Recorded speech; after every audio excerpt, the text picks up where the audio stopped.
আমাদের আগামী 13 তারিখ ঐতিহ্যবাহী ভোলা সরকারি স্কুল মাঠে স্মরণকালের গণসমাবেশ বাস্তবায়নের লক্ষ্যে আজকের এই সংবাদ সম্মেলন। শুরুতে সকল সাংবাদিকবৃন্দকে ইসলামী আন্দোলন বাংলাদেশের পক্ষ থেকে আন্তরিক শুভেচ্ছা অভিনন্দন। আজকে আমাদের লিখিত প্রেস বিবৃতি আপনাদের সামনে পাঠ করে আমি শোনাচ্ছি। আমি মোহাম্মদ তরিকুল ইসলাম, ইসলামী আন্দোলন বাংলাদেশ ভোলা জেলা উত্তরের সেক্রেটারি। প্রিয় সাংবাদিক বন্ধুগণ, আসসালামু আলাইকুম রহমতুল্লাহ।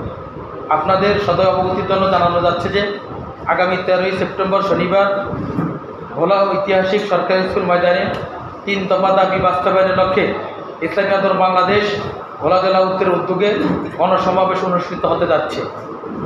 উক্ত গণসমাবেশে প্রধান অতিথি হিসেবে গুরুত্বপূর্ণ ভাষণ প্রদান করবেন ইসলামী আন্দোলন বাংলাদেশের মহতারাম আমির মুফতি সৈয়দ মোহাম্মদ রেজাউল করিম পীর সাহেব চরমনাই। বিশেষ অতিথি হিসাবে গুরুত্বপূর্ণ ভাষণ প্রদান করবেন ইসলামী আন্দোলন বাংলাদেশ বরিশাল বিভাগীয় সাংগঠনিক সম্পাদক উপাধ্যক্ষ সিরাজুল ইসলাম, কেন্দ্রীয় সুরা সদস্য মামুনুর রশিদ খান। এতে সভাপতিত্ব করবেন ইসলামী আন্দোলন বাংলাদেশ ভোলা জেলা উত্তরের মহতারাম সভাপতি মাওলানা আতাউর রহমান মুমতাজি। উপস্থিত থাকবেন বরেণ্য শিক্ষাবিদ, বিজ্ঞ রাজনীতিবিদ ও বিশিষ্ট ওলামায়ে কেরাম। আমাদের 3 দফা দাবি নিয়ে কথা বলছি। 3 দফা দাবি হলো আমাদের পিয়ার পদ্ধতিতে নির্বাচন, প্রয়োজনীয় রাষ্ট্র সংস্কার ও গণহত্যার বিচার। 3 দফা দাবির যুক্তিকতা বিশেষণ। 1 নম্বর হলো পিয়ার পদ্ধতিতে নির্বাচন, তাতে ভোটের ন্যায্য প্রতিফলন। পিয়ার পদ্ধতিতে প্রতিটি ভোটের প্রায় সমান মূল্য থাকে। যে দল যত শতাংশ ভোট পায় প্রায় তত শতাংশ আসন পায়, ফলে জনগণের মতামত সংসদে বেশি সঠিকভাবে প্রতিফলিত হয়। খ, গণতান্ত্রিক বৈচিত্র্য বৃদ্ধি।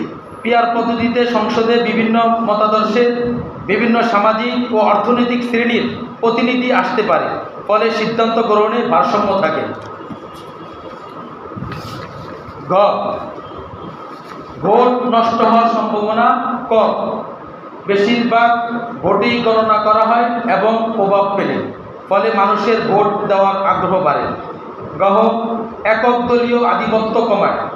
এটি একদলীয় কর্তৃত্ববাদী সরকার গঠনের সম্ভাবনা কমায়, বরং জোট সরকার গঠনের মাধ্যমে সমঝোতা ও সহযোগিতার সংস্কৃতি বাড়ে। চ, ব্যয় সাশ্রয়ী।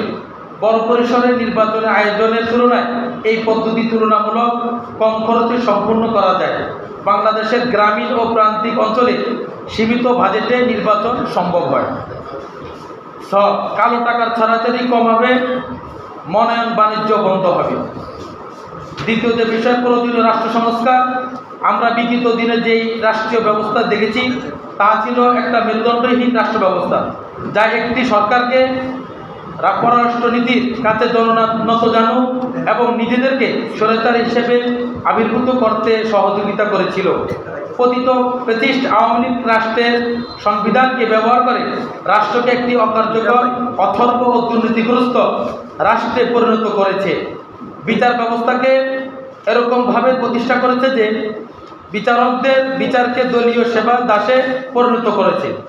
ন্যায় বিচার এবং ইনসাফ বিচার ব্যবস্থাকে তুলে দিয়েছিল।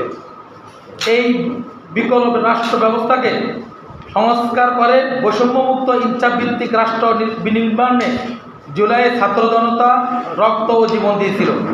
অভ্যুত্থান পরবর্তী সময়ে যদি সংস্কার না করা হয় তাহলে প্রকৃত অর্থে জুলাই সংগ্রাম ব্যাহত হবে।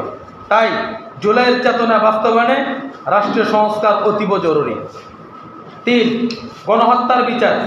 জুলাই গণহত্যা ইতিহাসে যে কোনো গণহত্যার বিচার হওয়া উচিত, কারণ এটি মানবতার বিরুদ্ধে সংঘটিত সবচেয়ে গুরুত্বপূর্ণ অপরাধগুলোর একটি। এর বিচারের যুক্তিকতা বা ন্যায্যতা বোঝাতে নিচের পয়েন্টগুলো বলা হলো। 1, ন্যায় বিচারের প্রতিষ্ঠা। গণহত্যা নিরীহ মানুষকে পরিকল্পিত হত্যা করা হয়।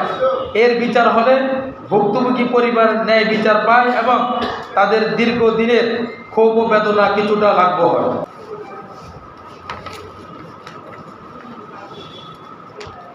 অপরাধীদের জবাবদিহি। যারা গণহত্যার মতো ভয়াবহ অপরাধ করেছে তাদের আইনের আওতায় আনা জরুরি। এতে ভবিষ্যতে কেউ এমন অপরাধ করার সাহস কম পায়। ইতিহাসের সঠিক স্বীকৃতি, বিচার হলে গণহত্যার সত্য ঘটনা সরকারিভাবে স্বীকৃতি পায়। ভবিষ্যৎ প্রজন্ম জানতে পারে কিভাবে নিরপরাধ মানুষকে হত্যা করা হয়েছিল এবং কেন এই ঘটনা ঘটেছিল। জাতীয় ও আন্তর্জাতিক নৈতিক দায়িত্ব, গণহত্যা মানবতা বিরোধী অপরাধ। জাতীয় আন্তর্জাতিক আইন অনুযায়ী এর বিচার করা একটি রাষ্ট্রের নৈতিক ও আইনি দায়িত্ব। সামাজিক শান্তি ও পুনর্মিলন, যতদিন বিচার না হয় ততদিন সমাজে ক্ষোভ, বিভাজন ও অবিশ্বাস থেকে যায়। বিচার হলে সামাজিক শান্তি ও পুনর্মিলন সহজ হয়। ভবিষ্যতের জন্য শিক্ষা, বিচার একটি বার্তা দেয় এই ধরনের অপরাধ আর কখনো সহ্য করা হবে না। এটি ভবিষ্যৎ প্রজন্মকে শিক্ষা দেয় সহিংসতা নয়, ন্যায় বিচার পথে বেছে নিতে। প্রিয় সাংবাদিক বন্ধুগণ, ইসলামী আন্দোলন বাংলাদেশ দেশ ও মানবতার জন্য অতন্ত্রপ্রহরী হয়ে কাজ করছে। দেশের সকল সংকট সংগ্রামে দায়িত্বশীল ভূমিকা পালন করছে। তাই রাষ্ট্রের এই সংকটময় মুহূর্তে ইসলামী আন্দোলন বাংলাদেশ রাষ্ট্রের স্বার্থে, জনতার কল্যাণে অতীতে যত বর্তমানে আছে এবং ভবিষ্যতে থাকবে ইনশাআল্লাহ। আগামী 13 সেপ্টেম্বর ঐতিহাসিক গণসমাবেশের মাধ্যমে আমরা পীর সাহেব দরবারের নেতৃত্বে দেশ জাতি মানবতার সকল সংকট সম্ভাবনা উত্তরণের বার্তা দিতে চাই।